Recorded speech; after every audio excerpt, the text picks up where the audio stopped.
দর্শক, আজ রংপুরে অনুষ্ঠিত হচ্ছে 11 দলীয় ঐক্যজোটের বিভাগীয় মহাসমাবেশ। এই সমাবেশকে ঘিরে সকাল থেকেই রংপুর নগরীতে উৎসবমুখর পরিবেশ লক্ষ্য করা যাচ্ছে। বিভাগের বিভিন্ন জেলা ও উপজেলা থেকে নেতাকর্মী মিছিল, স্লোগান এবং ব্যানার ফেস্টুন নিয়ে সমাবেশ স্থলে আস্তে আস্তে জড়ো হচ্ছেন। আয়োজকদের দাবি, দেশের বর্তমান রাজনৈতিক পরিস্থিতি, গণতন্ত্র, নির্বাচন ব্যবস্থা, জনস্বাস্থ্য সংশ্লিষ্ট বিভিন্ন দাবি এবং জাতীয় ইস্যুতে জনগণের মতামত তুলে ধরতে এই বিভিন্ন রাজনৈতিক দলের কেন্দ্রীয় ও স্থানীয় নেতৃবৃন্দদের বক্তব্য রাখবেন বলে জানা গেছে।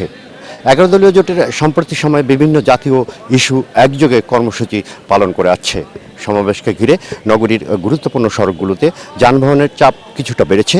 আইনশৃঙ্খলা পরিস্থিতির স্বাভাবিক রাখতে সংশ্লিষ্ট কর্তৃপক্ষ ও প্রয়োজনীয় ব্যবস্থা গ্রহণ করেছে। রাজনৈতিক বিশ্লেষকদের মতে উত্তরাঞ্চল জোটের সাংগঠনিক শক্তি প্রদর্শন এবং আগামী দিনের রাজনৈতিক কর্মসূচি বার্তা দিতেই এই সমাবেশের গুরুত্বপূর্ণ ভূমিকা রাখবে। নেতাকর্মীদের উপস্থিতি, বিভিন্ন দাবি দেওয়া এবং নেতাদের বক্তব্য আজকের এই সমাবেশে উত্তরবঙ্গের রাজনৈতিক অঙ্গনে নতুন আলোচনা সৃষ্টি করবে বলে আশা করছেন নেতৃবৃন্দ। দর্শক, আজকেই রংপুরের ঐতিহ্যবাহী জেলা স্কুলের মাঠ থেকে এই ছিল রংপুর বিভাগীয় ঐক্য জোটের মহাসমাবেশের সর্বশেষ আপডেট।